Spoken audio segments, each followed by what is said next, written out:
Hello, everybody, and welcome back to my channel. And today I'm talking Philadelphia Eagles football 2023 season, week 18, last game of the year against the New York Giants. And the Eagles got embarrassed by the New York Giants, 27-10. I'm not going to talk much about it. I'll talk about the stats and stuff. Nothing changed really in this as the past weeks. Play calling's predictable. Can't handle the blitz. Can't tackle. Can't stop the run.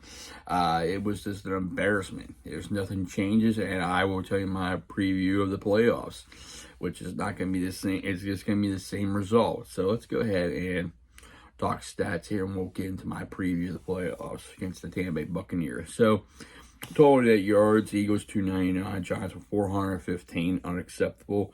Eagles committed 2 penalties. That's the only thing good. He committed less penalties in the whole game.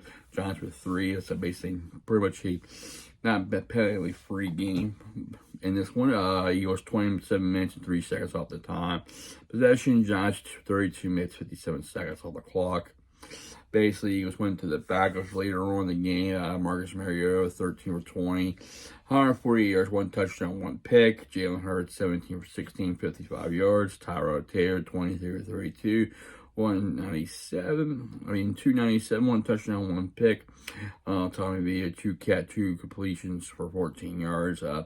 No Johnny Swift. Johnny Swift was out with an illness, so the King Gainwell got most of the carries. 7 carries, 62 yards. Marcus Mariota, 6 carries, 46 yards. Rashard Penny, 6 carries for 16 yards. Boston's got 3 carries for 5 yards. Jalen Hurts, 2 for 4. Saquon Barkley, 18 carries, 46 yards. Tyler Taylor, 8 carries, 38 yards. Gray, 3 carries, 19 yards. Shepard, 1 carry for 6. And 2 touchdowns by Barkley in that game. Wes Lockett, 8 catches, 93 yards, 93 yards touchdown. Covey with 3 catches, 35. Zacchaeus, 2 for 20. Katerier, 2 catches, 18. Jones, 2 for 3. 2 for 13. Actually, saw 1 catch for that. A.J. Brown caught 1 for 9 and got hurt with a knee injury. And Dallas Carr will call 1 for 4. Giants, Robinson, 5 catches, 85 yards. Slayton, 5 catches, 62 yards, touchdown. Barkley, 2 catches, 51 yards. Waller, 5 catches, 45 yards. Hodgins, 3 catches, 36 yards. Shepard, 3 catches, 18 yards. Gray, 1 catch for 9. Hyatt, 1 catch for 5. Going to the scoring summary, then there's the all Giants total list. Eagles got something going in the second half, which just doesn't matter to me. It's just embarrassing. It's just an embarrassment. Yeah, 3-0 Giants after a 24-yard Mason Crosby field goal. Saquon Barkley in the second quarter ran for two times. Got injured twice. 2 yards and 3 yards, made it 17-0. Slayton caught 19-yard pass from Tyrod Taylor, made 24-0. This game is pretty much over and done with, and the Eagles answered back with a 36-yard field goal from Jake Kell, made 24-3. Quez Walker's 16-yard pass from Mario, made 4-10, and a late field goal from the Giants, Mason Crosby, made 27-10. Basically, this team is an embarrassment. Pathetic performance, fraud. They basically are frauds at this point. Going into I have nothing else to say about that, but I'll go to the defensive side and talk about stats on the defensive side of the ball real quick. Giants had 22 first downs, the Eagles 19. The Giants were better on third down than the Eagles on third. 16 for 14, 42%. Eagles were 5 for 13 with 38%. Defense side of the ball, Morrow with 10 tackles. Bauer with 9 tackles. McCollum with 6. Blanchard with 5. Leonard with 5. Zach Cunningham with 5. Blanchard did have the winner reception. Bradbury with 4 tackles. Ringo with 3 tackles and a sack. Purdue, I can't pronounce the name, for 3 tackles and 1 sack. Davis with 3 tackles. Carr with tackle. Jomo with 2 tackles. Williams with 2 tackles. Reddick with 1 tackle. Max with 1 tackle. Ricks with 1. Joby with 1. me with 1, and Nolan's with 1, and Johnson with 1. Going to the defensive side of the Giants, McFadden with 8 tackles, and Oku with 8 tackles, 1 sack right there. Jackson with 7 tackles, Belton with 6 tackles and a sack. And that one, Hawkins with 6 tackles, McCann with 6 tackles and 2 picks. Ajoya, I can't pronounce his name, with 4 tackles, 2 sacks. Labanu, 3 tackles, sorry, I'm not his name. McLeod with 3 tackles. Robinson with 2 tackles. Simmons with 2, Warwick with 1 tackle and a sack. Brasham with 1 tackle. Davis with 1 tackle. And Lawrence with 1 tackle. The Eagles give up 5 sacks in the game and 2 turnovers, which is unacceptable. Like I said, into an embarrassing performance. Play calling's predictable. Defense can't get on the field, can't tackle. They just can't, it's just unraveled. It reminds me, it's even worse this year than the Steelers collapse going back a couple years ago when the Steelers started 11 and they were hot and they had their collapse. But this is a worse collapse. I mean, the Steelers, they played better, but overall, this is way worse. I mean, this team is exposed. There's no emotion. They come in, play, go home, basically. I have no other things to say. It does not surprise me how they are. No changes have been made. It's predictable play calling. It's either you don't run you're always in shotgun. You don't run. When you do run, you just run one time and you go back to the pass. It's either quick dump off and you fumble the ball, or you get completion, get some yards, or you just throw in complete pass, or throw in a double coverage, or throw screens. It's just too predictable. You're not even running the ball. You should be. You had Devontae Smith out, not playing.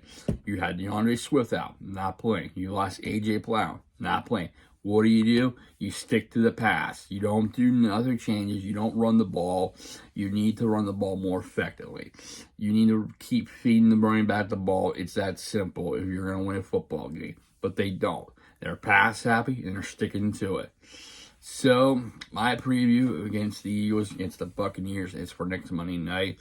No change. Eagles will lose this game, hands down. I don't see anything going to be any different. Eagles are going to be pass happy once again, and the Eagles defense can't shut down anybody, can't tackle anybody, so I expect the Buccaneers to win this game. So, by look at the things, I'll tell you right now, it's been for the Eagles are pretty much average score. It's been terrible. The last couple of games, I'll just say right now. So let's see. 19, 13, 17, 33, 31, 10, 10. So basically, you're lucky you're average by 17 points. I'll bring the calculator up and I'll tell you. See if I can find it.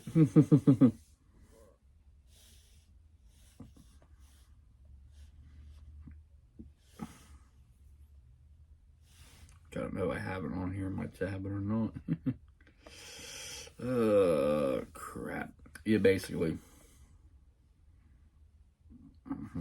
So, that's how I feel about it. I don't think the Eagles will do anything special. I mean, you're lucky you're in a playoff game, but you ain't going nowhere. I predict the Bucs will win this game easily. The Eagles are not going to do anything different. They're going to come in, play, and go home. Get your golf bags. That's how I feel about it because there's nothing new. Play calling's predictable. Can't stop the blitz.